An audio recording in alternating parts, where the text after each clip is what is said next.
Georgia. But you can start recording. Yes. Yay. That's okay. Okay.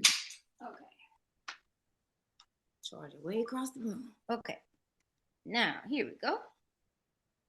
Okay, so hello everyone. Again, thank you so much for joining us today. I will be letting people in as they try to join us during the talk, but I'm really excited about having this artist talk today with Heather Sportsman. Let me just introduce myself a little bit for those of you who don't know me. My name is Mona Lerch. I'm based in Central Europe.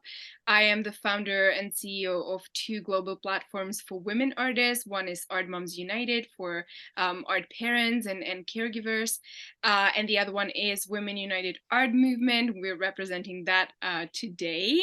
And we create, I keep saying we, but it's pretty much me. So I create various opportunities for women artists, that being solo shows, group shows. I just launched a magazine, just released issue 1 in October, which is really exciting, and just started working on issue 2. I have a podcast as well, and also this year was the second year of Women United Art Prize, which is again a global art prize for women creatives. And I'm really excited that Heather decided to join us this year for the solo shows, and we've been sort of preparing that for quite some time because we've been in touch pretty much ever since the result came out at the beginning of the year.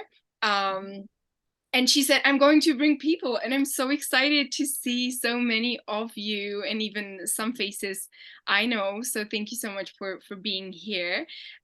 So that's about me. I'm also a visual artist, so I just love listening to other artists talk, and I always say that it's a completely different layer of understanding when I install the shows. I get to look at the art in detail, but at the same time, when we have the artist talk, it's just another layer of understanding where you actually listen to the artist talk, when you can ask questions. So I encourage you to ask questions. I know I will prepare a few for the end.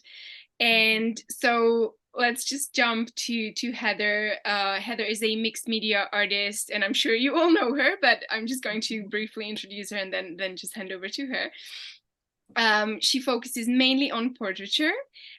She has been, or not has been, she was an art educator, because we now can celebrate her being a full-time artist since, did you say October 6th? October 6th. Yes. October Very 6th. recent and very exciting, and I just want to wish you all the best for this career, for this full-time art career, because it's amazing and so rewarding.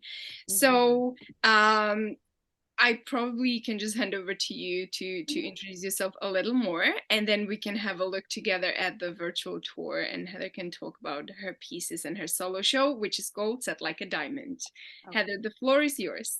Thank you, Mona. Yes. So, as Mona was stating, yes, I was a full time art teacher for 11 years. This would have been my 12th year had I finished the year out. But I decided to cut ties and move in a different direction and go into full time artistry right now. And I'm loving it. I am loving it. There has been a tugging and a pulling in this direction for quite some time. It did start with the pandemic. Honestly, that is what started it all for me. Uh, Being at home, lockdown, teaching virtually, you can't really do much. But I started picking up my pencils again. I started drawing again, all that free time. And I'm like, and I think that really pivoted everyone into a different direction. You really had time to think about who you were, what was most important to you, and that's where it all started. And so now, lots of things have happened, I would say, in the last year. So I'll just talk about some of the positive accomplishments and things. So, got into some galleries that I really wanted to be represented by Pencil on Paper in Dallas. I had a exhibition, Respite 2, curated by Nicholas Gaines. One of my pieces was represented in there, which is actually in the show. We're going to talk about that in a little while. I'm now an Adobe Express brand ambassador, which is really, really cool. And I got that through switching to teaching on Skillshare. So I actually do have classes on Skillshare now where I teach art classes, teaching people how to use pastels, draw portraits, and different things like that, so on and so forth. And also, I have been accepted into their Teach Course, which is for rising educators or teachers that are on the trajectory for being quote unquote star teachers, as they say on there. I don't know about all that, but I'm trying to do what I can do. I still love teaching. I think I'll always be a teacher, regardless. But um, also, just FYI, I think it's always important to state where I'm from. I'm originally from Baton Rouge, Louisiana. Well, I'll say Clinton, Louisiana, but it's such a small little town. I always say Baton Rouge because nobody knows what Clinton is. But Baton Rouge, Louisiana, I'm a graduate from Southern University, A&M College in Baton Rouge. I do have my BA. And so I'm here now on this new journey with full time artistry, and it has been nothing short of amazing in October. I really want to rest in November. Like I just want to slow down for a second, but the opportunities that have come my way have been amazing. So I just really hope to continue to share my message through my portraiture and nature, spirituality, definitely, and inspire others to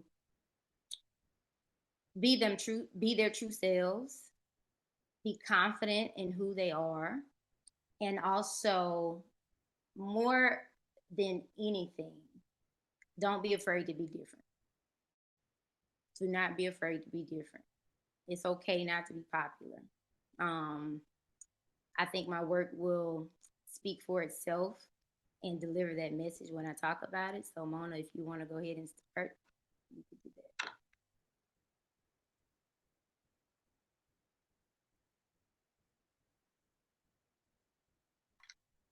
All right.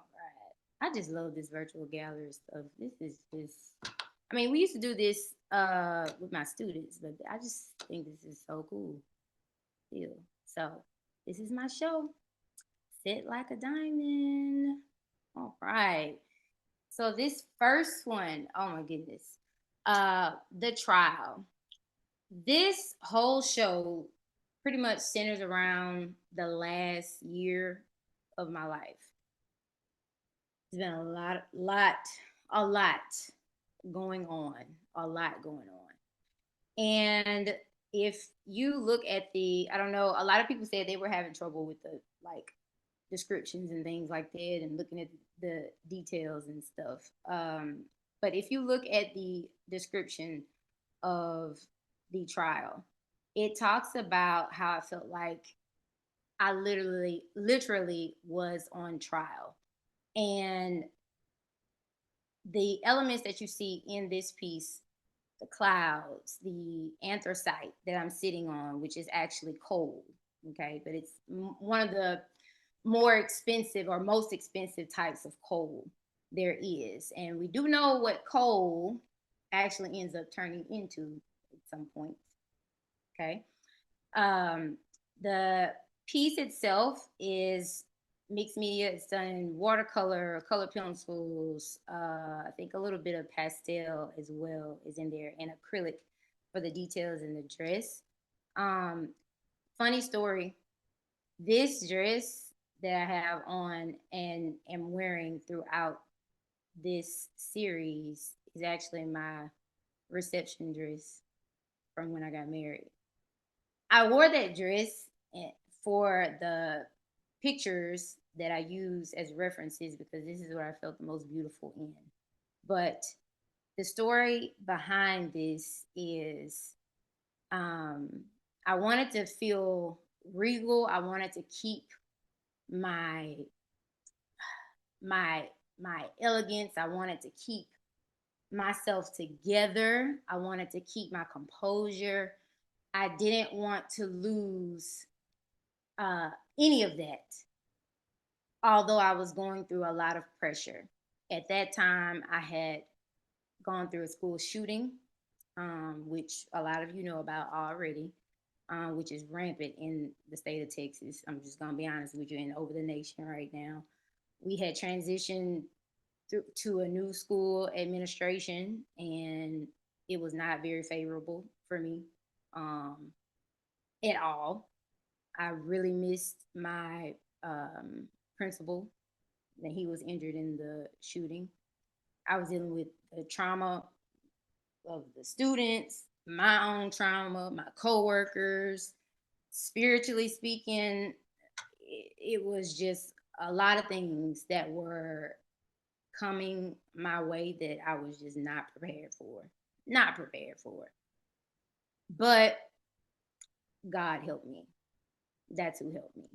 So even though I felt like I was being put on trial and everybody was like testing me, watching me, every little thing I was doing was like micromanaged, micro, just everything under a microscope. I still wasn't alone. So I was just waiting. I was just waiting to see what was going to happen, what those clouds were going to form into that you see in the background. Was it going to clear up? Was it going to turn into a storm? What was going to be the end verdict for me? And so, also sitting on that anthracite, how much pressure was I going to be able to take? What was going to happen from that? Was it going to turn into a diamond? Was it just going to be cold? Was I still going to feel invaluable? Was I still going to feel like I didn't have any value to myself? Because although I knew God was there helping me, I felt very alone, very alone. So that was the trial. That was the trial. And you can move on to the next one. All right. So guarded, guarded. Now, guarded came at a time where it was like, okay, I've gone through the trial. I've seen, some things happen. All right. If you notice, the background is very, very dark. So there's still some dark things happening around me, still some dark forces going on. People have their issues, whatever, you know, it's still some bad things happening, right? Emotionally, mentally, spiritually, physically, my health started to change. It was a lot. But if you notice still, look at how bright my face is, the light that shines on my hands, my dress, the sequins on the dress, everything is still very bright. My eyes are very focused, and my hand is over my heart. The reason for that was uh, trying to get emotional.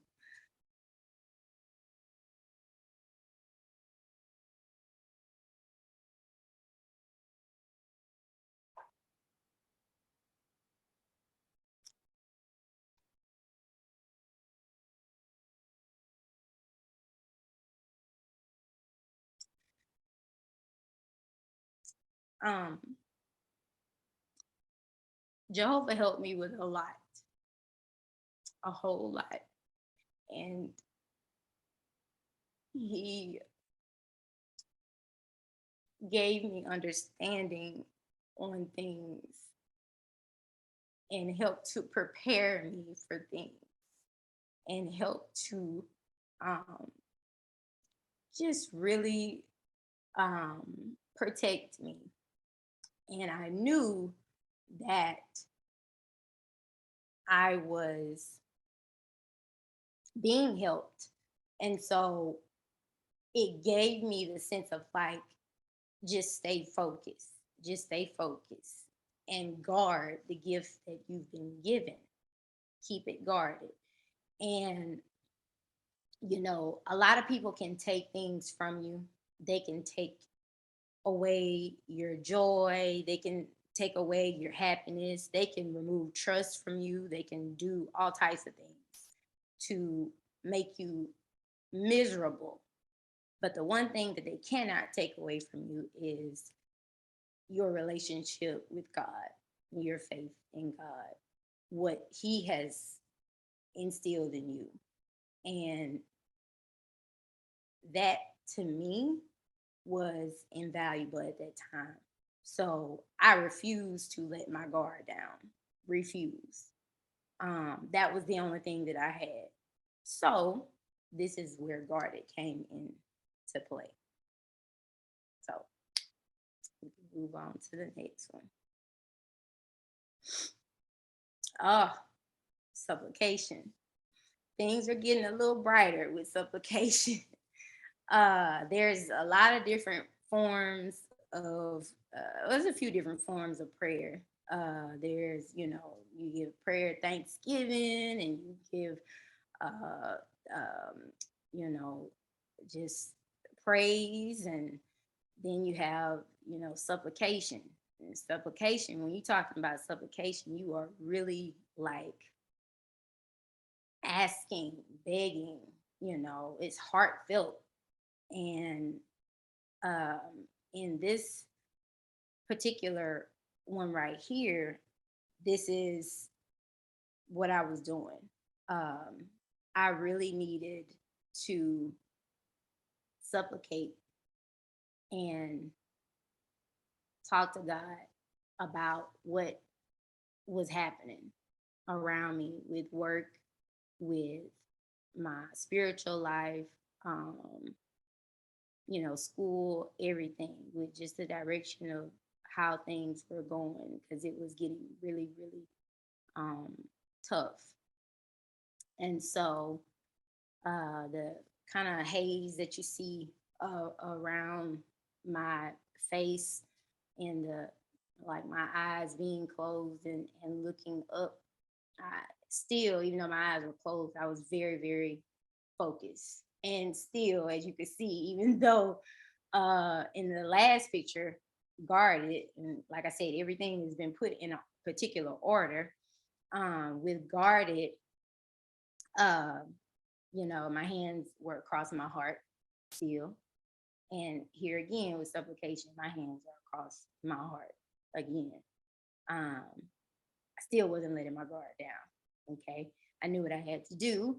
So making that prayer and that supplication was very, very important to me at this time. And one of the things I want to make note of, a lot of people ask me this question just in terms of like the materials and stuff that I use. Um, and so I really hope that people get to see these actual pieces in person. Everything that you've seen as far as the portraits themselves, my skin complexion, and any of that, except for the dress, all of that is color pencil. Every piece of skin that you have seen is color pencil. It's not paint. How I blend and everything, and that goes into me concentrating, and also like just my appreciation for like the gift that God has given me, and the ability to see those things. It's one thing to like look at somebody and see, their skin and how they look, but it's a whole other thing to like really see a person. It means something totally different. So with supplication, I just wanted to make that note, because people that have seen it, that's one of the things that they constantly talk about with supplication, is like, is that paint? Is it what, like, what is that? But yes, that is color pencil on all the skin. You can move on to the next one. Oh my goodness, the waiting. The waiting. Who likes to wait? Nobody. I don't think anybody really likes to wait on anything. Patience is a virtue. And when you have to wait on someone else or something else, it is not fun to do. No one likes to wait on anybody or anything. And so I had prayed and supplicated and I talked to Jehovah repeatedly and all this stuff and then it's like I'm still seeing people around me doing the absolute most in terms of being deceitful, lying, and thinking that they're getting away with things. Um, and it was always revealed to me. Stuff was always revealed to me. And I was always reassured of things. And I would I would sit there and I knew I couldn't say anything because it's best just don't say nothing. Just let them go ahead, live their life. Okay, you got it, whatever. And I'm sitting there, I'm like, wow, okay. And when you look at this painting, it's like you see this little like smoke. Okay, first of all, I don't smoke. We don't do none of that. But what that what that represents is I'm actually sitting and anthracite is all around me. Now, if you remember earlier when we looked at the trial had anthracite, me sitting on anthracite. Now, remember anthracite is coal, right? And coal burns. Okay, we know that coal burns. Well, anthracite can burn for years undetected. No one will no one will suspect it. It can burn. The smoke that comes from it is so subtle. And it gives off like a blue haze to it. And people will never know. Sometimes and it burns underground as well. No one will ever suspect it. And so I thought like, wow, how fitting because I'm sitting here and it's my gaze in the painting. I'm sitting here and I'm looking down, which is more in like an observant view of people and what they're doing. And I'm fuming, honestly. I'm fuming, but nobody knows. Nobody knows it. One, because they don't care. Two, because I have to. It's a part of my training, so to speak. Discipline, discipline from God is training. And so I have to sit in this. I have to wait. It's the waiting. It's not about me right now. Like it's training for something greater. And I remember something that happened to me. I was calling the carpet for something at work. And I don't even think this person knew what they were saying at the moment, but they told me, you know what, Heather, well, sometimes you go through things like this and it's just setting you up for something greater. And I laughed when they said it. And I remember talking to my sister that day. I said, I really don't even think you know what he, we don't even think they know what they just said. I really don't even think they know what they just said, but it's okay. I went through that, and now we'll see what happens next. You could go on to the next one. This one is spectating. So I was waiting, going through the waiting before, now I'm spectating. I'm still in the anthracite. Anthracite, again, it is beautiful, a beautiful piece of coal. It's not just black. Some people just polish it up really pretty and will have it like as decorative accents in their homes. But now I'm just spectating because I'm learning. That's how people learn, by watching. That's how you learn. That's how children learn. I, they observe, they watch. You know how you tell a kid something, or or you catch a kid doing something, you're like, where did you learn that from? They're like, I saw my mama, or I saw my dad. Uh-huh. Because they've been watching, they've been spectating, they've been observing.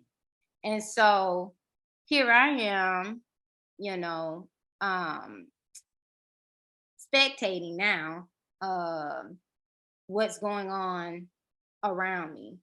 And I learned so much about people at this stage, and how truly genuine some people are, and how fake some people are. Just gonna be honest with you about it. Um, and learning to just be silent. You don't have to say everything. Some stuff just doesn't deserve a response. Um, you just don't need to say anything, you know. Um, and it is hard to do. But one of the things that I learned in spectating and watching other people and just sitting in it. And if you notice with my gaze here, it's not even like really snarky, like arrogant, but I'm just kind of like, okay. The best response, and I told this to uh, someone the other day, the best response that you could ever allow someone to have or give someone is to allow God to respond for you. You don't have to say anything at all sometimes. Let Him respond for you. That's the best response, the absolute best response. Now, for some people, they may understand it.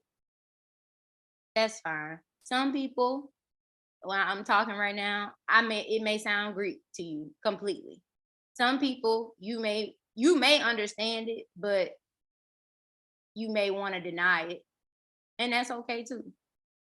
But you know it, so that you denying it anyway because you already you already know it. It is what it is. I went through this. A lot of us sitting in this Zoom probably have as well. So sometimes you have to just sit back, and unlike before in the waiting where the smoke was really coming up, like them fumes was coming. Now it's just kind of smoldering, you know, if you look in the background, kind of smoldering. And I see a lot of people in the comments are just saying acceptance. Yeah, I'm accepting what's happening right now at this stage. And so that's a huge step in where I was. And during that point, I think I was getting ready to take like a leave of absence from work and my short-term disability and stuff because I had just like had enough. I was done earlier this year. So move on, Mona. Keep talking. Oh, humbled. Woo! My goodness. Humbled. What does it mean to be humble? What does it mean to be humble? What is humility? I think a lot of people feel like they are humble, or a lot of people feel as if um,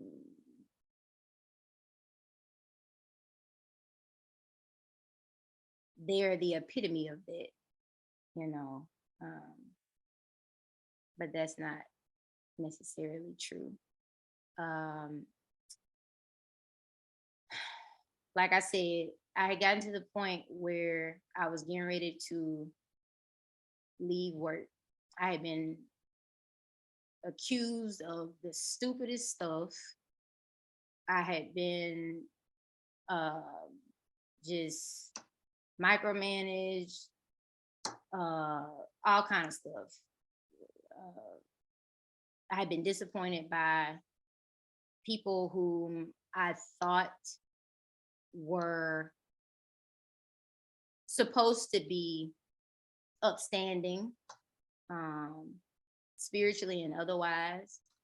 And that was hurtful, but it also showed me to where to put my reliance on, and that was Jehovah. So that was okay too. That was fine. But when you have had everything stripped from you, all your joy, all your happiness, all of your um everything, when you have had everything taken from you, you can't even depend on yourself because mentally and emotionally you're not there to depend on yourself. What do you do? Where do you go? What do you do? What else is left when there's not even anything inside of you to pull from?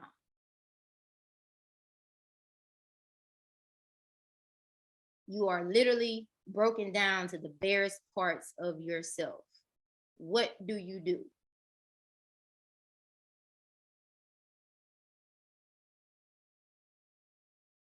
This is a changing point. And the clouds in the background, and they're significant because these light, big, fluffy clouds that you see, they're cumulus clouds. Okay. And normally, cumulus clouds, and these are the ones we always draw as little kids, the big white, fluffy, ugh, the big white, fluffy clouds. Okay. Cumulus clouds, they have humble beginnings, humble beginnings, a humble start before they take a vertical uh, uh, alignment, right? They become, um, or they take on a different form of a cloud, okay? And they become the next part painting that I'll talk about. And you can go ahead and switch to that one.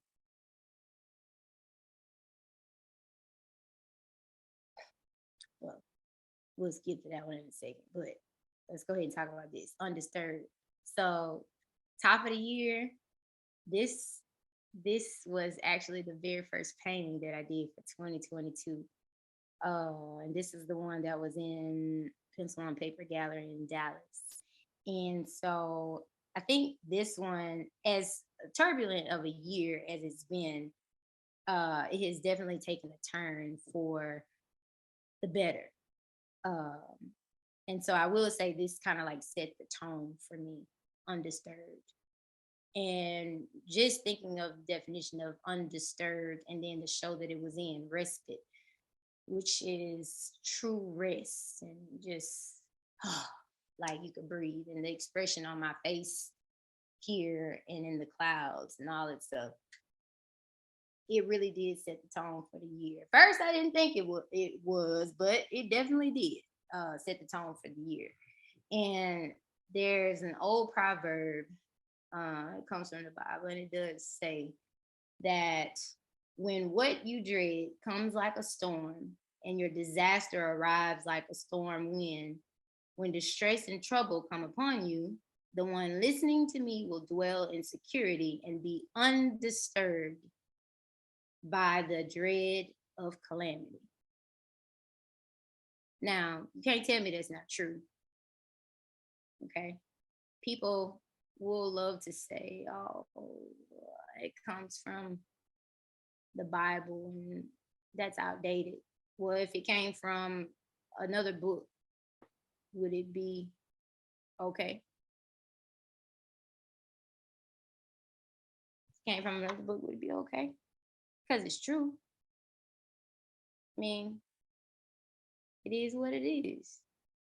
When we're at peace, when we are undisturbed, when we know that the storms of life eventually are going to pass over, it will not always be storming and thundering and, just, bad days. As you can see, the transition from the right side to the left side of the painting. This is what it's all about. This is what it's all about. Getting to that state of mind, getting to that place. That is what is most important. And we can do it. We can't do it by ourselves. And not necessarily do you all the time uh have to have other people. Um Other people can be sent to you to help you, but you can get there. I got there with help. Um but this painting right here definitely set the tone for the year, undisturbed. And I had been doing so much color work, but to me, to do this in just graphite, which was what I normally would do as an artist beforehand, like before my 10-year hiatus of not creating any personal work, I worked strictly in pencil. And so for me to create this in just graphite, just the body, my face and the arm was significant for me with this painting. It felt like home, it felt right. So definitely felt right and being happy with just who I was and where I was going. So now we talked about being humble and what humility was in the painting before called Humble. Now go on to the next one and we'll talk about what happens when those cumulus clouds in the background get their vertical alignment. Okay. Get exalted. Okay. This is what happens. There is no like greater feeling than being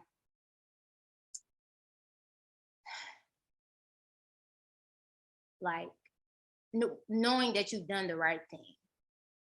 There is no greater feeling than walking away from a situation knowing that you have done all that you could, all that you could, all that you were supposed to do, that you have crossed all your T's and dotted all of your I's. There is no better feeling than that. And again, the best way to allow, you know, all this to happen is to allow God to do it for you. And that's, again, repeatedly how I saw him working in my life over and over and over and over and over and over again. And this is just my truth. This is my story. And so I want to make this very clear because some people may say, oh man, like, oh my gosh, you talk about God so much. Yeah, well, a lot of people talk about a lot of different things all the time. I don't push my views or my thoughts off on anybody. And I feel like people can feel or have the right to feel however they want and do whatever they please. That's the beautiful thing about God. We got free will to do as we want to do. That's the beautiful thing about it. So I don't try to judge or look down on anybody. If you don't think that, that's what it is, okay. But I do.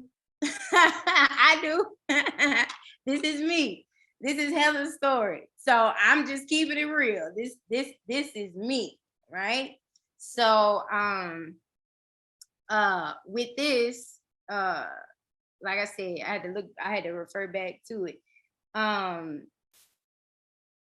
More than likely, with most people that feel the way that I do, um, you're not popular. And I don't care nothing about being popular. Trust me. Do not care. She does not care. And when I start talking in third person, Mona, I really mean what I say. Does not care. She does not care. I don't care about being popular. I've never been popular. I was teased horribly as a child. I have never been at the top of anybody's list.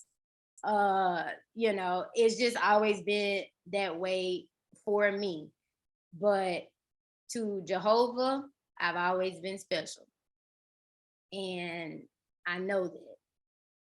And so when I allowed him to get me through the rough patches, the school shooting, the anxiety, the PTSD, the spiritual disappointments, the enlightenments, the depression, you know everything.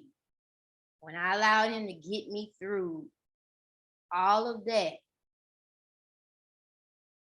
it got me right here where I am now. And you know what's crazy? Like, no one sees this process. Nobody sees it. You don't get a round of applause. You don't get pats on the back. You don't get, oh, great job. No one sees it. You are working your behind off. Working your behind. Your head hurting, you tired. You are exhausted.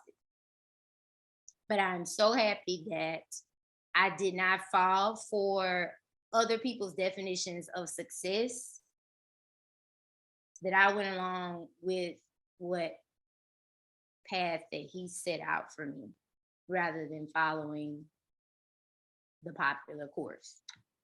Because I know some people probably was looking at me crazy, like, oh, dang, you gonna leave and do this and, you whatever. Yes, I am. I know it's different, but this is what I'm supposed to be doing next. So here we are. I allowed him to exalt me, and not exalt myself or not put myself on a pedestal. When you think you know something, you know nothing at all. That's it. So we can go to the next one, Mona. All right. So arrival. Yeah. This is when I arrived. Like I said, when I got to the point, I finally understood what freedom meant. Like freedom, freedom. People don't. Freedom is when you are not tied to anything. You the shackles are off. And as a black woman, I think that has a couple of meanings for me. But for real freedom, like, okay, job, people's opinions, um, you know, a bunch of different things. And people like around me started to notice like a glow about me, like, oh, what's going on with you? Like, yeah, you so different. Even my students, they was like, Miss Sportsman, you okay? I'm like, yeah, I'm good. Like, what's up? And I could tell, like, you're so happy. Like, they saw the peace that I started to have. It started to really show, um, more so than anything. And you watch these reality shows and stuff, and it's I have arrived, but you got all this stuff with you when you arrive. And I'm not saying that wrong with having money. Money, it takes money to live. I get all that. That's fine. But if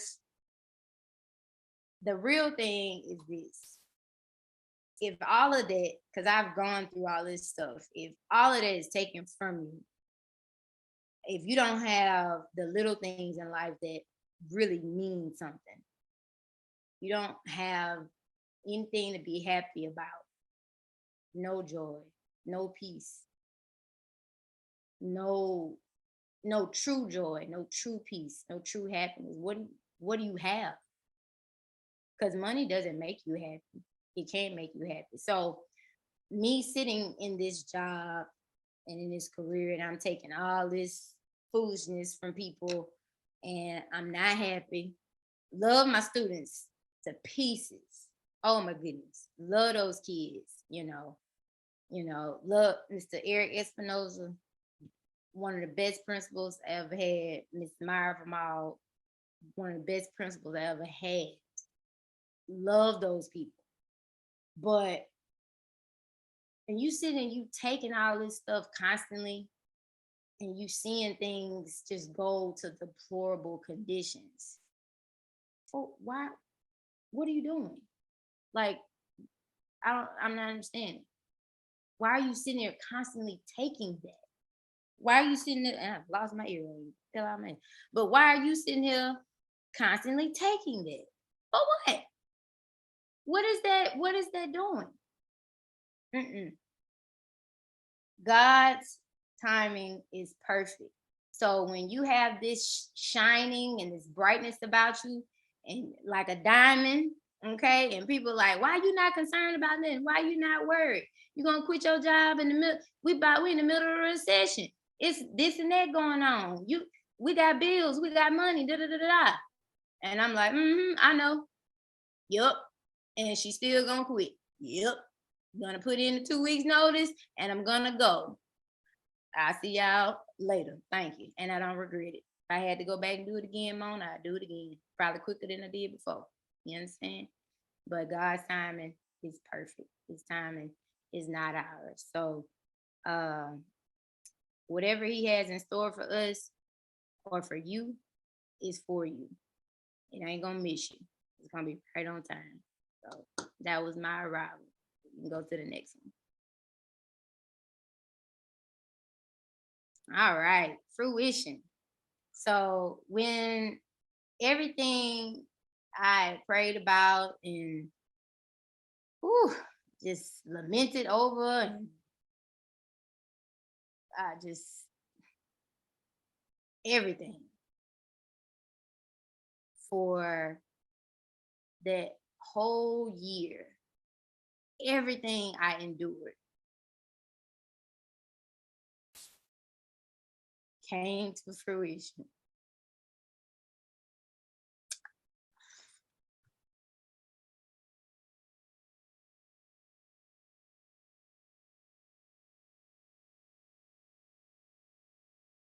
Another emotional part. Whew, because I tell you,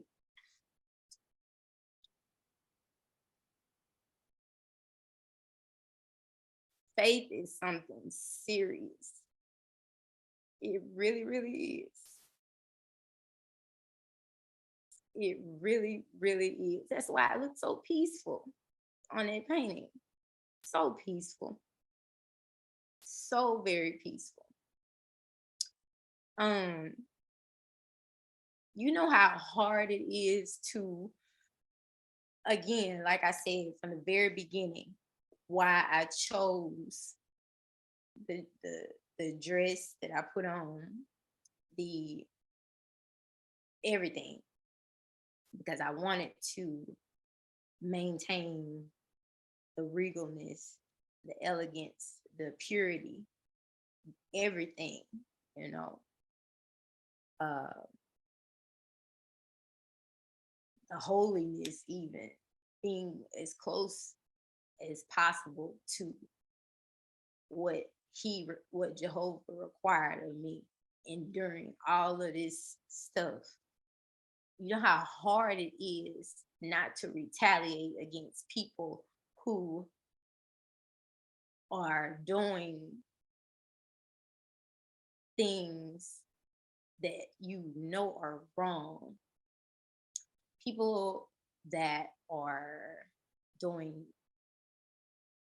just very ugly, malicious things, and you still remain yourself. You still remain kind. You still do right by them.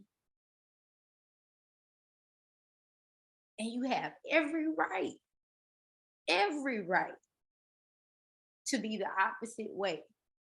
But you still do what you're supposed to do, even when it hurts you. That is the training that I'm talking about. That is the discipline that I'm talking about. That is the self control that I'm talking about. See, when people, again, going back through the pieces, we're talking about being humble and uh, waiting and spectating and doing all these different things. It takes discipline to do that. Discipline, self control.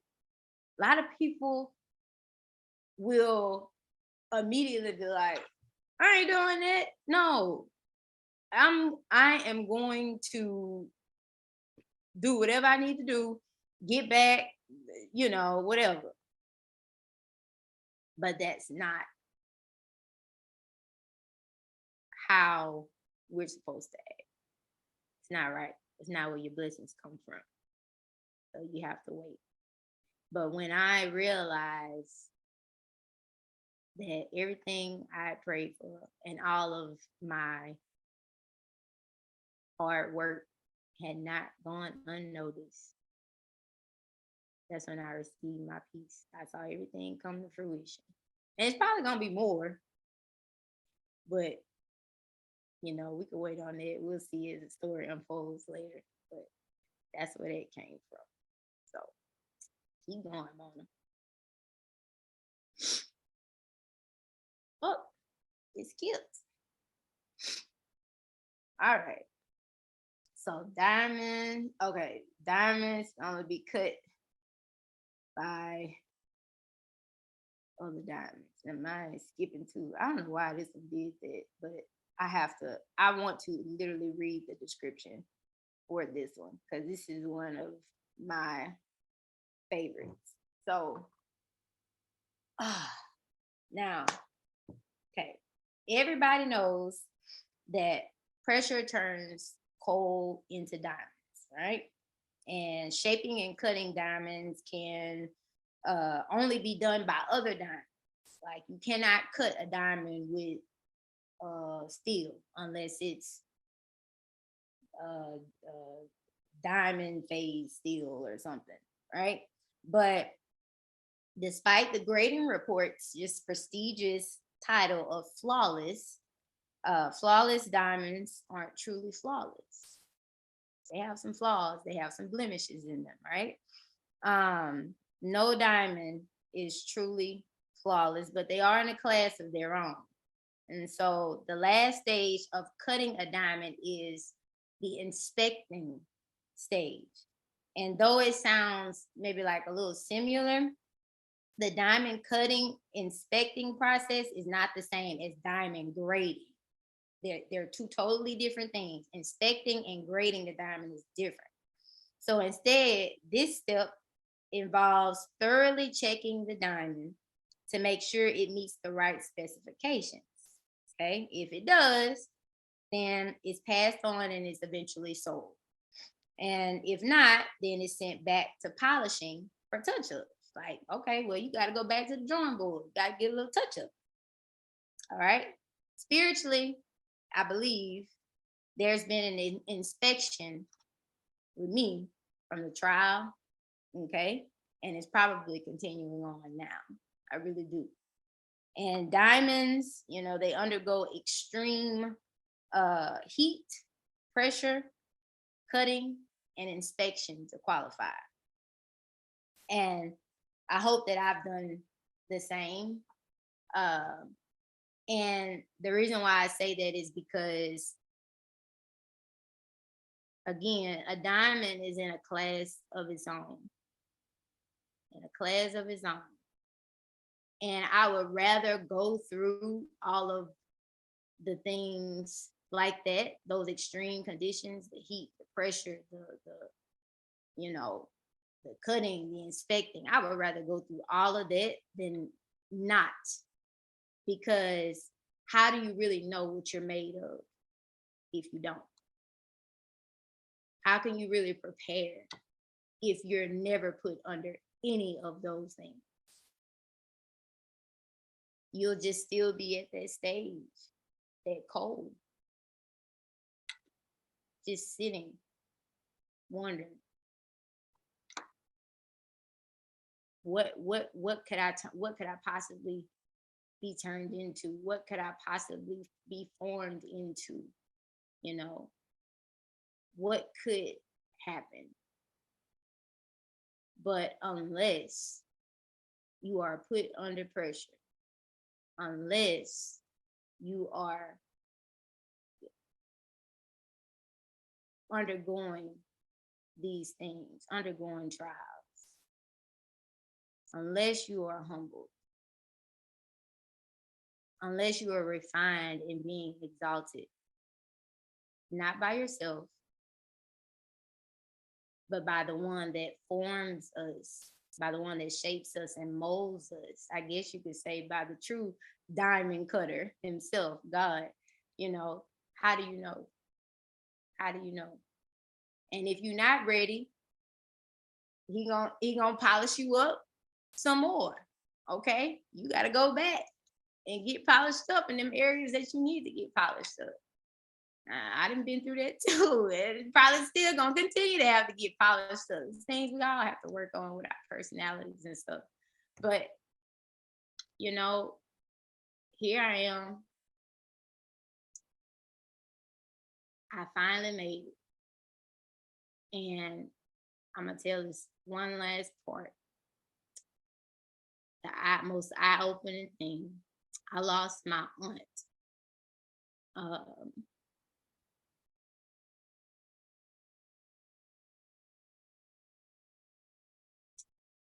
September 10th. She was like a second mom.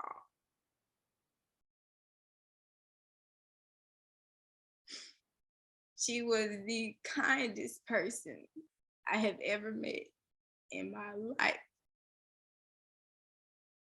And she loved Jehovah as well with every fiber in her being, everything.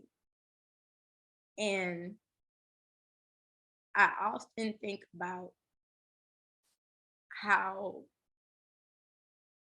kind she was and how she always maintained her elegance, her regalness as a woman and as a spiritual woman. Um, when she could have went the opposite way, because she went through a lot of things in her life too, a lot of things that nobody should ever have to go through. But she was literally the epitome of what a diamond is, the rarest of the rare. And um, this is how I know that, look, when you are tested and tried and you go through things, you come out on the other side on top because you have kept yourself together despite other people's actions and flaws, you will be rewarded. You've made a name for yourself because of your humility. And this is why I feel like I have been set like a diamond. This is why I feel like I've been set like a diamond. I truly, truly do feel that way.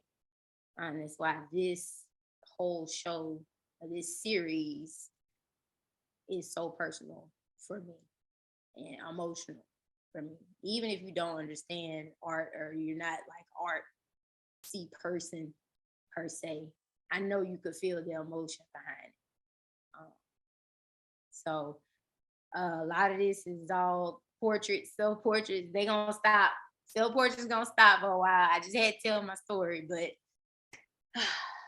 that this one is the last in the Sit Like a Diamond series. So yeah, we're gonna move on to the next one, but I do appreciate y'all listening to that story.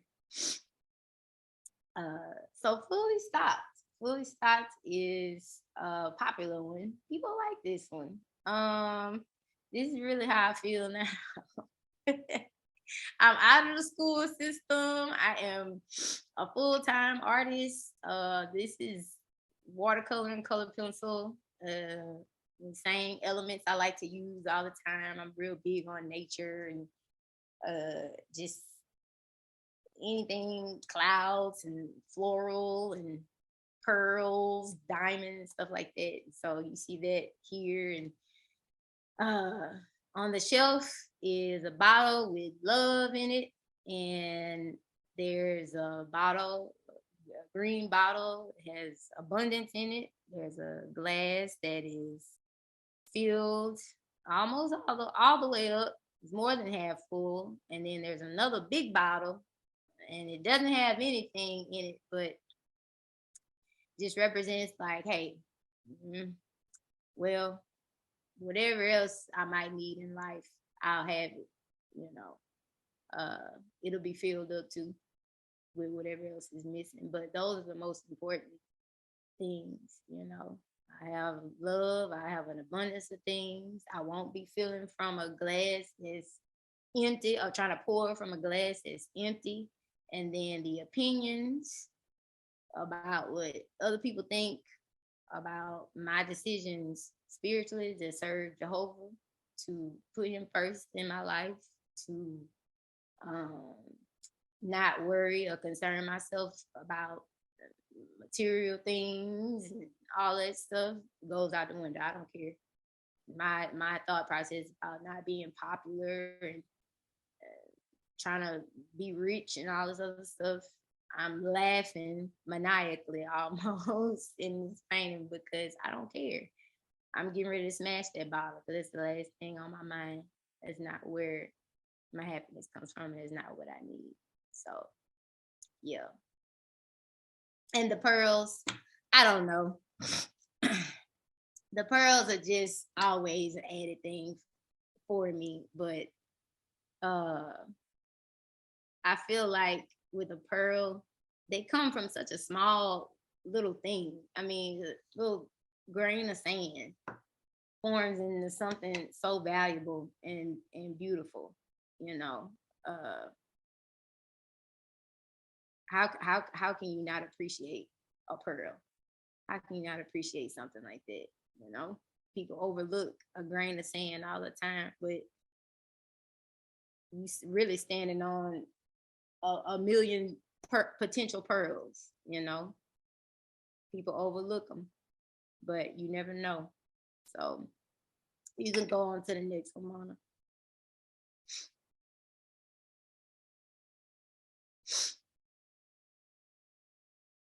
Okay, just a little bit. This one I did in 2022. This one is just pastel on paper, and I had did this probably uh it wasn't long after the school shooting, but I was at my wits end, I think, with this as well. With the expression with my hand like this, like I'm almost there. A lot of people like to interpret it their own way, so I didn't put the emotion that I was feeling in the title. I just leave it up to the viewer to put, place it however they want to. Some people say just a little bit anxious, just a little bit, tired, just a little bit, you know, crazy or whatever. However you want to put it in there, it's fine. But um, it's a lot of different meanings to it. A lot of different meanings. It could be taken in a lot of different ways. But um, my artwork has definitely changed since then. Um, and even down to like my nameplate and stuff. Like I'm always wear my hoop earrings and be a little sassy with it and stuff. But my artwork has changed a lot since then. I'm in a different place. I feel like I'm in my soft girl mode now, and I'm really enjoying that.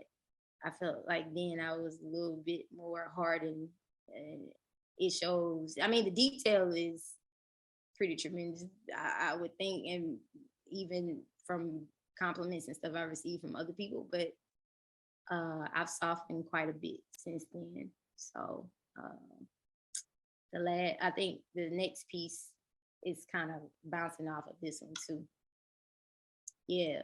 So just enough, like, man, I was all into the hair and stuff. My hair has grown out so much since then. Like I had cut my hair off like right before or right yeah, like not long before the shooting or right after the shooting again. I don't know.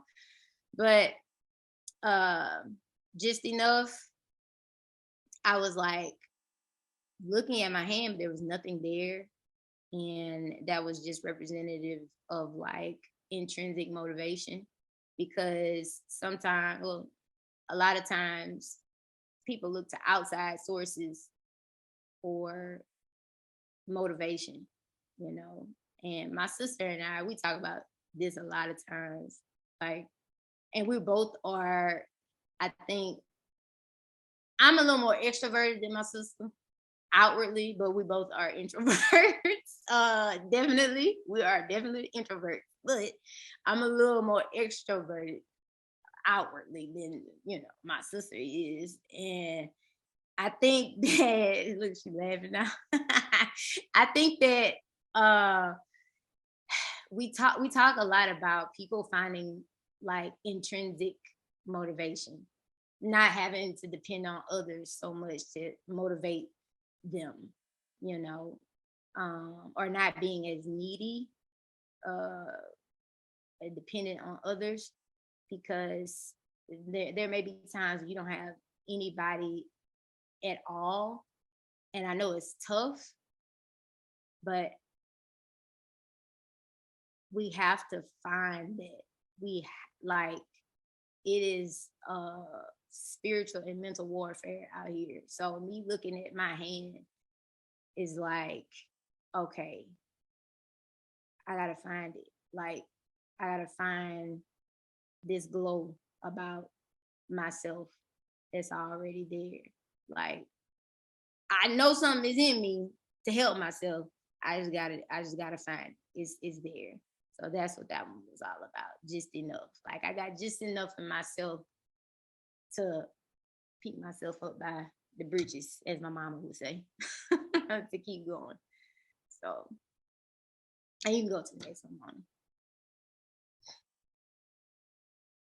Oh yeah, alter ego, mask not conceal. I just got this. Well, I need to go pick it up. Actually, this was in an exhibit here in Houston. Um, the work of women by Women's Caucus for Art. I'm in the Texas chapter here, and this particular piece is just talking about how things was for me during the pandemic and teaching during the pandemic and all that stuff. I remember one day I was trying to like record like a really nice reel and all this other stuff, and I was too tired to do anything. I got so frustrated with stuff, I was just done. And I felt like that mask that I was holding in my hand is how I felt every day going to work. Like I had on a mask, N95, you go in, okay. But then also I had the smiling mask too, because like I was just putting on, like I didn't want to be there. I'm not even gonna lie to you, did not want to be there, did not. So I had two masks, and that's just what it was. Um, the significance of the watch, the number 1009 on there. If you ever looked at like an advertisement for a watch, I don't know if they still do it today, but 1009 is like the standard setting for all watches because it allows like the brand logo on the watch to show.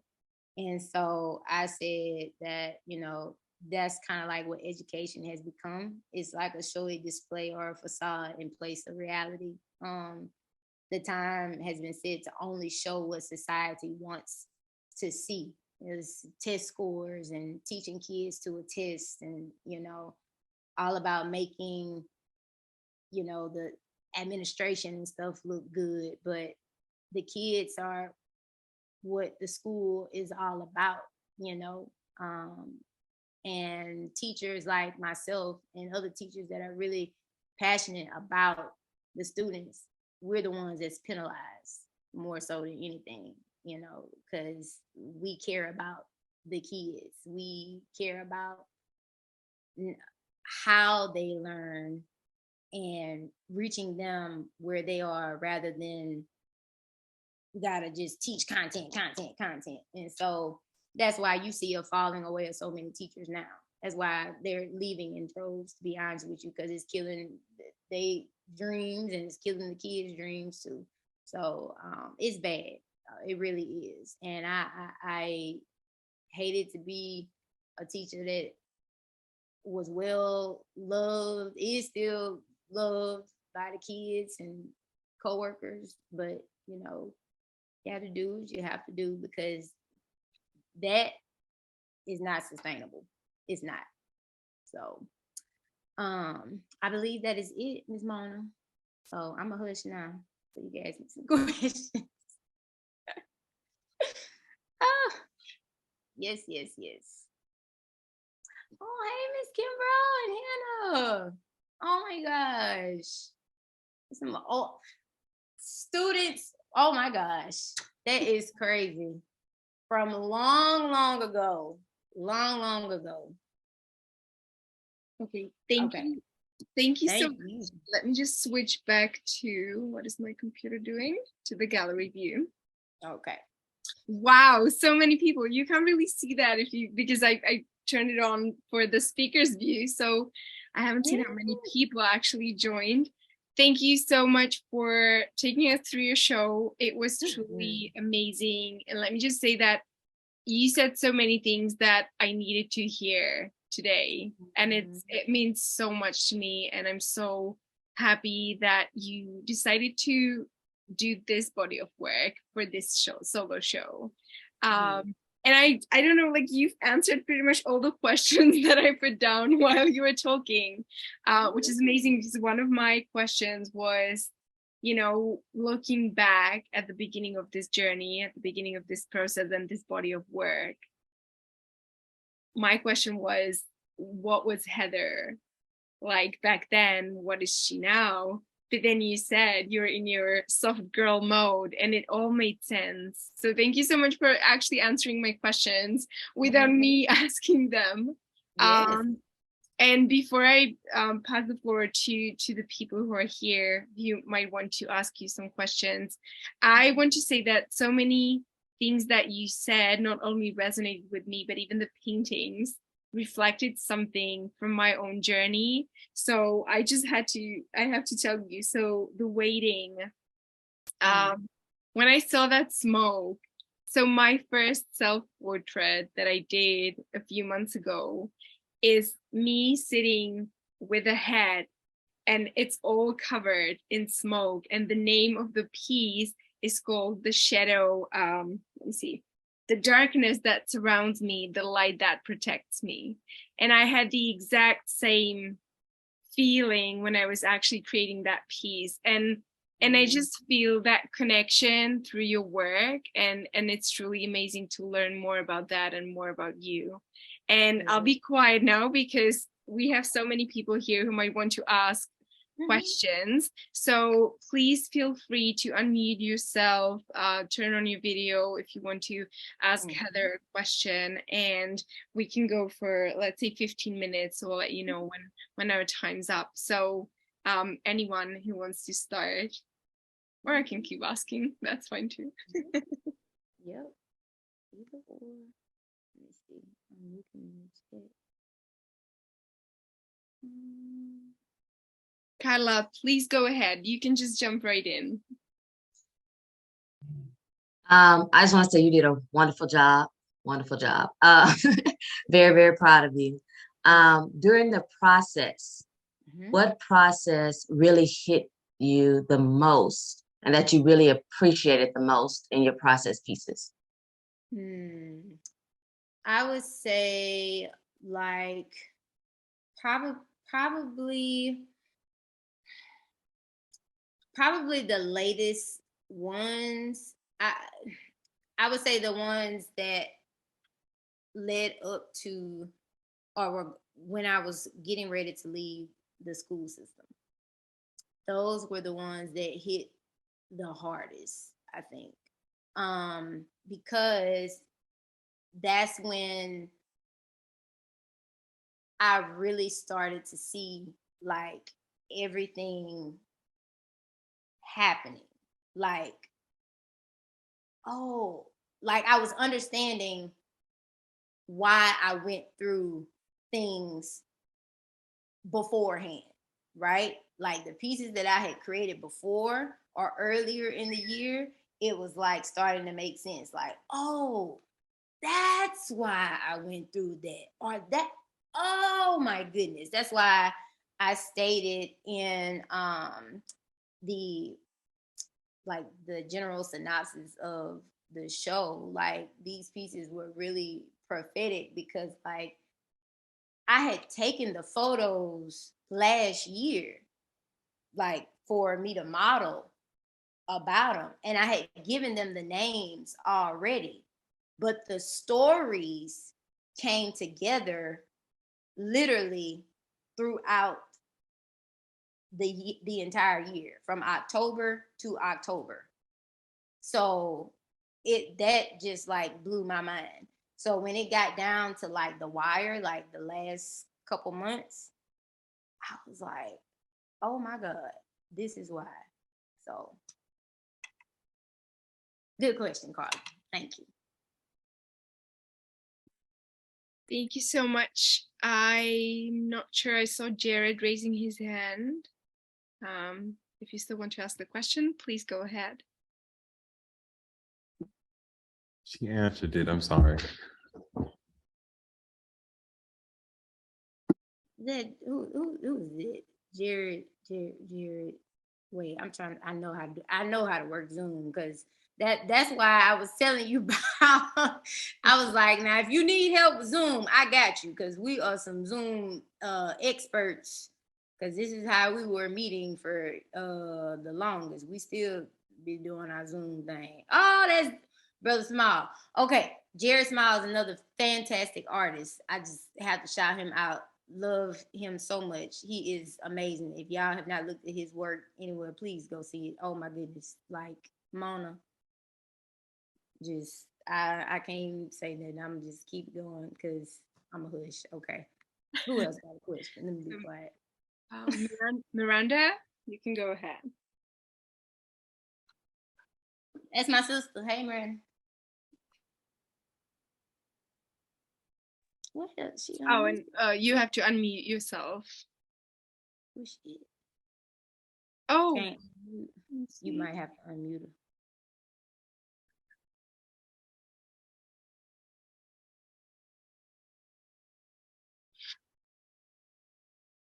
Okay, I can't.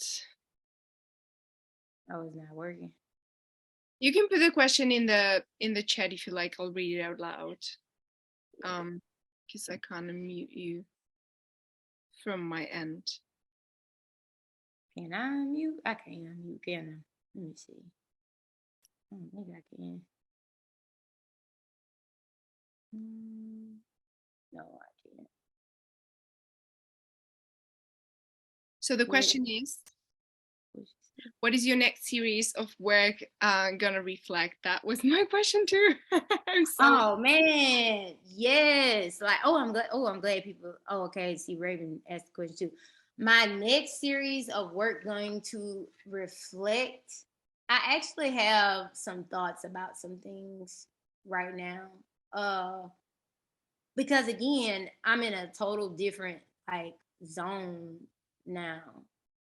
I feel like, okay, I've told my story, so I'm done with me. Like I really don't want to draw myself no more.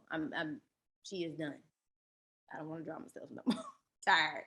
I have some pieces that I've been working on of women and women that have influenced me and have helped me throughout this journey. And I don't know if I'm gonna go in that direction or if I'm gonna go in a direction of some other things that have happened to me, but not doing portrait work, not doing self portrait work. I have no idea just yet. Like I said, I kind of just want to take a breather because I have not stopped since October 6th. So we'll see. We'll see. But I'm digging the um influential women because again, there were some staple people in my life this past year. I don't know how I would have got through it without them. I'm just gonna be honest with you. And I feel like I owe it to myself and to other people to talk about them. I do. I can hear now. Hey. I can talk. I think it was on my end, but thank you for answering that. You did a great job. And will this recording be available So later? I'm going to share it with Heather, and she's free to distribute it as much as she likes. So yes, I believe so. All right. Thank you so much. Yeah. Thank you. So there are some questions in the chat, and Lois, I see you. So let me just read through. So Raven says, I wish I was able to talk out loud right now, but I just want to say I'm truly so proud of you for taking the leap to take something so beautiful and important to you and pour your heart into it full time, all while not just living through and surviving the trials you face, but pushing through with your whole soul and emerging.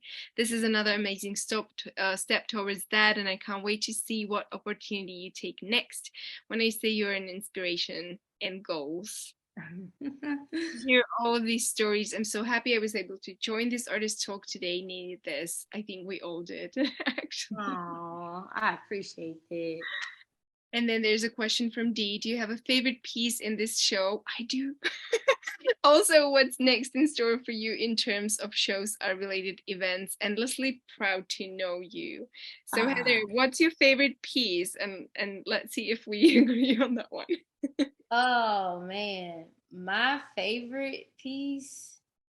Oh gosh, that's a tough one. It's between. I say it's between probably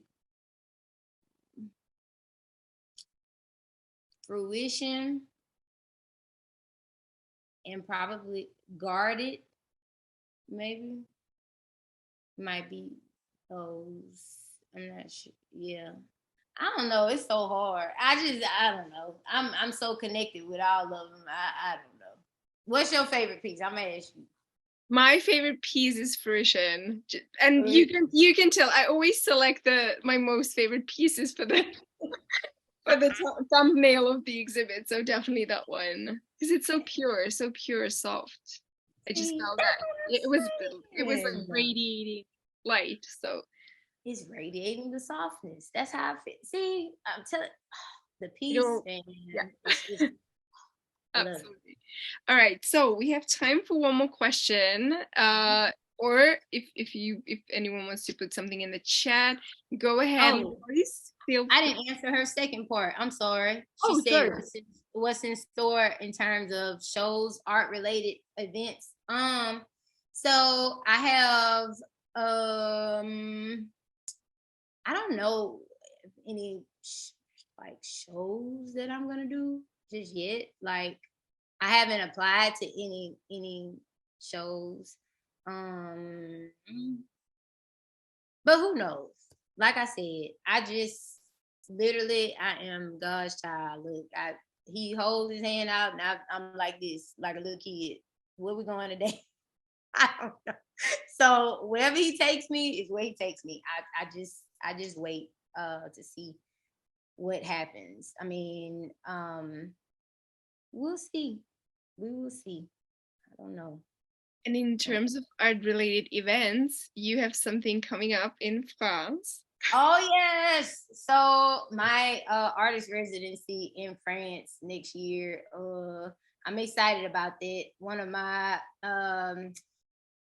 good art associates actually encouraged me to apply for it. And I was like, I ain't gonna get that. You have worked with Beyonce. Like, I am not qualified for this. Like, stop it. He was like, no, Heather, like, you are more than qualified. And I'm like, we'll see. So I applied and I did get the residency for Chateau d'Arcvaux. So it's a 2-week residency in Arcvaux, France. So I'll get to work on my art and everything for 2 weeks there. I think it's gonna be a really good experience. I'm just so like, you know, I don't really like talk about stuff like that. I have to learn to accept things, I guess, and be okay with it. And then also, I know that not everybody is always happy for your wins and things like that, or they may think that you're striving for a certain lifestyle. But I mean, I'm a full-time artist now. People go to professional developments and things for their jobs and to improve wherever or do whatever. So I look at this as a professional development opportunity.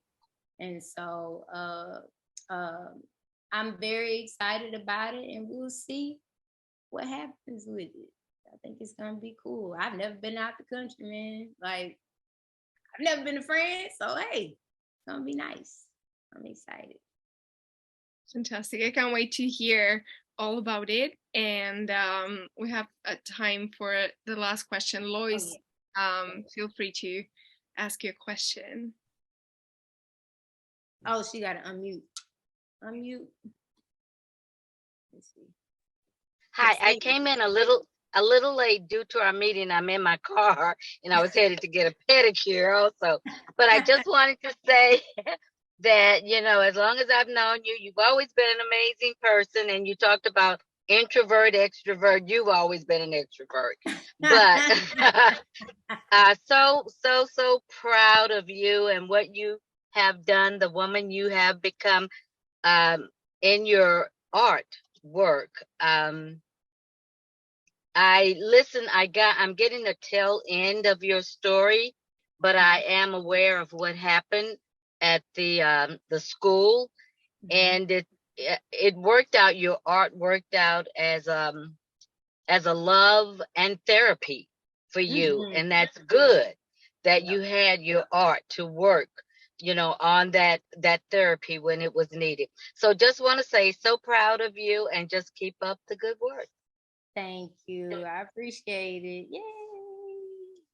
Thank you. Thank you so much. Thank you so much, everyone. Heather, thank you so much for your show. It was, as I said, something that probably all of us needed to hear and see today. And I can't wait to see where it takes you next, how your full-time art career is going to evolve, and all the great things that are waiting for you.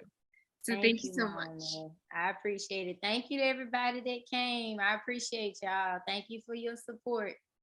Thank you. Bye-bye. All right. Bye. Bye.